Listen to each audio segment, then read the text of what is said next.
opportunity, benefit, head start, or general protection from negative societal mistreatment, which persons deemed white will typically enjoy, but which others will generally not enjoy. These benefits can be material, such as greater opportunity in the labor market, or greater net worth due to a history in which whites had the ability to accumulate wealth to a greater extent than persons of color. Social, such as presumptions of competence, creditworthiness, law-abidingness, intelligence, etc., or psychological, such as not having to worry about triggering negative stereotypes, rarely having to feel out of place, not having to worry about racial profiling, etc. The fact that white privilege exists and that all whites have access to various aspects of it does not, however, mean that all whites are wealthy, or that in competitions for jobs and other opportunities, whites will always win. So that's kind of our working definition of white privilege for today. And with that, I'll pass it over to you. Okay, so what I will do is introduce today's panelists. We're starting with Dr. Anita Dupont, who is an associate professor in sociology here at Pace, of course. She received her PhD at the CUNY Graduate Center in Criminal Justice. And before coming to Pace, she served as the director of the Women in Prison Project, which is a prisoners' rights organization that also monitors prison conditions throughout New York State.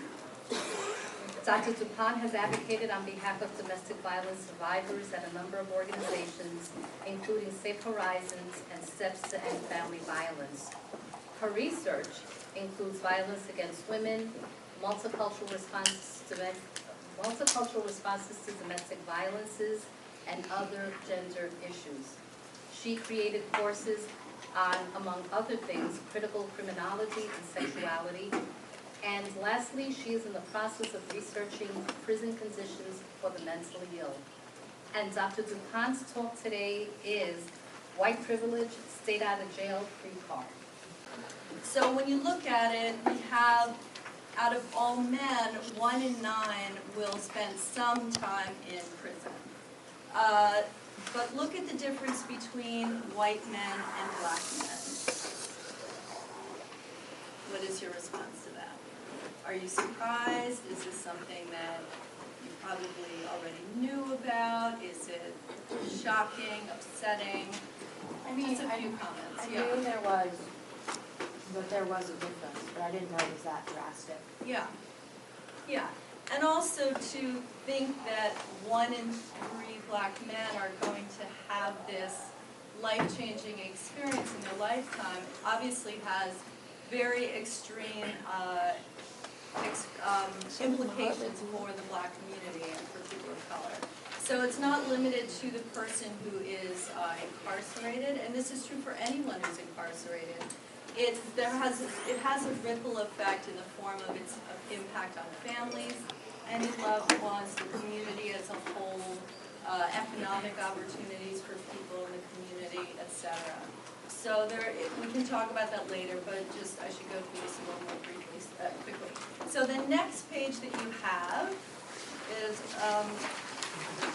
part of what I want to talk about is the war on drugs, because it's such a big reason why the changes have taken place and why so many more people are in prison, and the great impact this has had on people of color.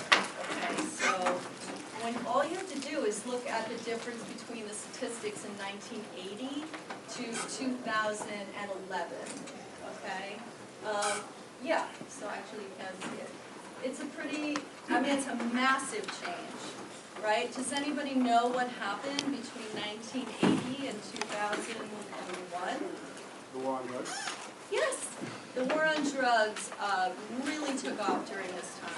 Now, in the 1960s and 70s, we started to see a rise in crime, and there was a real concern about how to handle that. And so the solution was, we're going to stiffen policies, we're going to have tougher laws, we're going to do more drug sweeps, we're going to use militaristic and paramilitary responses, we're going to sweep people up, we're going to have mass arrests, we're going to have mass incarceration, and this is what we've seen as a result.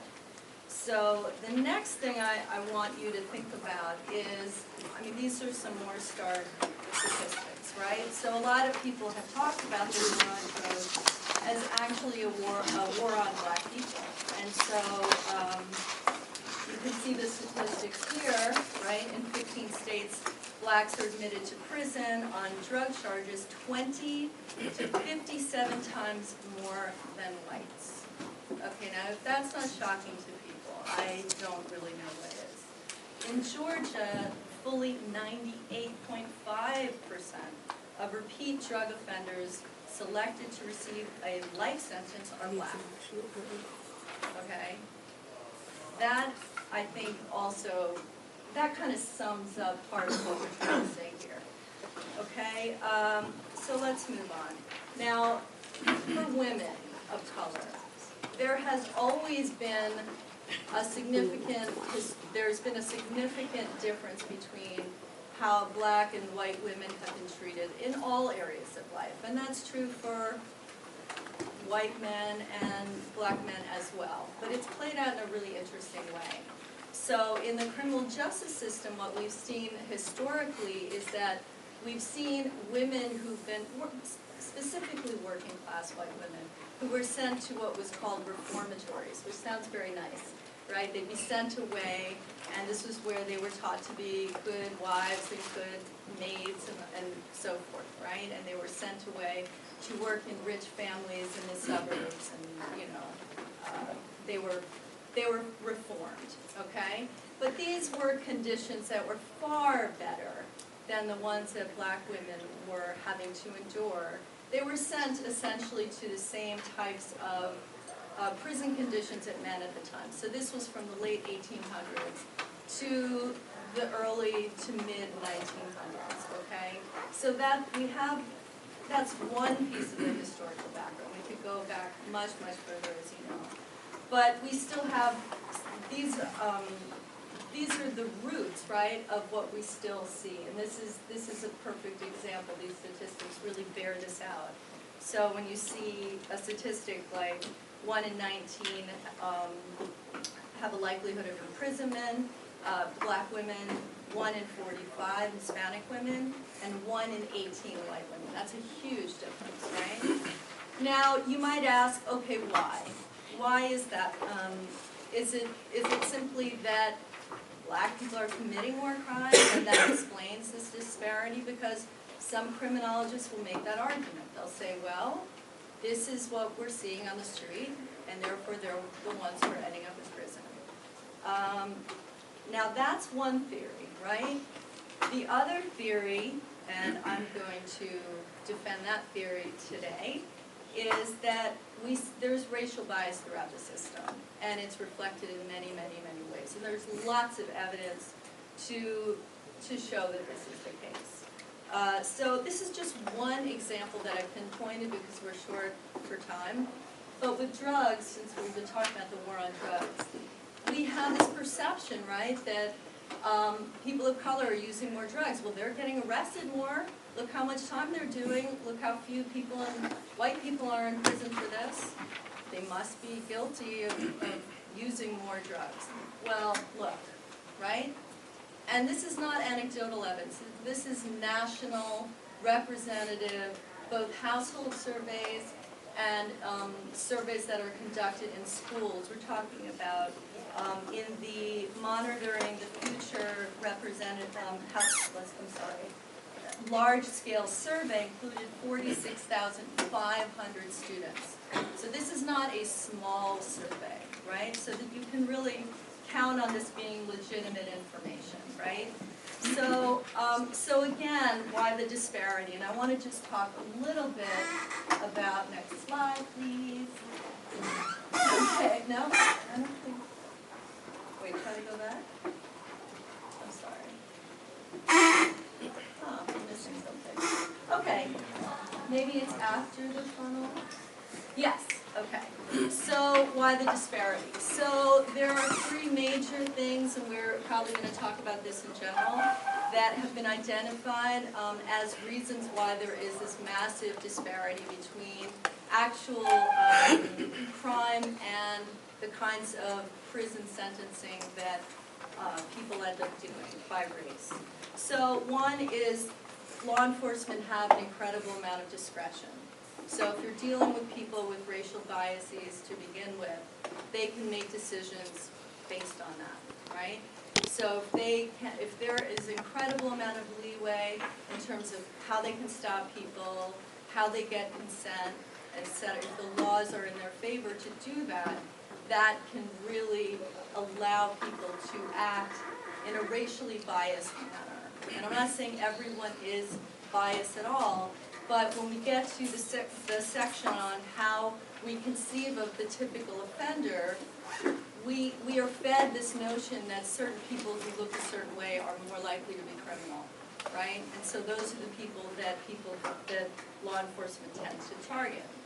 Now, we also have sentencing laws that create incredible amounts of disparity. You've heard of probably the crack cocaine versus powder cocaine sentencing disparity. I don't have time to go into that, but that's a huge one. 3 strikes, you're out. The reason why mandatory minimum sentencing is problematic for people of color is that if you're already facing the likelihood of being caught up in the system for biased reasons, you have more likely to have 3 strikes, right? So it's just, we need to do the math. And like I said, racial prejudice plays a role in all areas of the system. So if you could go back one slide, because then we can show off this awesome graphic. Okay, so the funnel, the crime funnel is a very common thing that we use in criminal justice to show how we go from arrest, people being reported to the police, reported by the police, detected offenses, charged, processed in court, found guilty, and prison, right? It gets smaller and smaller and smaller and smaller. So here, the point that I'm trying to make is that people of color are the ones that get caught up in that. White people get funneled out, let's put it that way, right? Okay, so next slide that I'd like to talk about. Okay, I'm not sure if I have, how much time do I have? Got about a minute. Oh, okay, so I'll leave out the case studies on my back. So there's a picture, if you can get to it, before, yes. So there's a very disturbing study that was done that asked people, how would you answer the following? If you were asked to close your eyes and envision a criminal, what would that person look like? Okay? And in this study, what percentage of people do you think answered black person? Just a wild guess. 8. You're almost there. 95%. Damn. Okay, so now if there's that level of racial bias going on, you know, in everybody, among everybody, not just related to the criminal justice system, but if we all carry some sort of racial bias, how is that going to impact our decisions, you know, in law enforcement, in making laws regarding criminal justice processes, etc. Right? That's the argument that I'm making. And so it's just, you know, last slide, just to bring it home. Okay. All right. So I don't think it's oversimplifying it to say that, you know, if we're going to go with this theory, this argument, this is a really, really serious problem. The criminal justice system has the power to take away life and liberty, right? And so I think we can safely say that people, white people, myself, we have white privilege, which really safeguards us from a lot of these situations where we are likely to get caught up in the system. And those are my comments.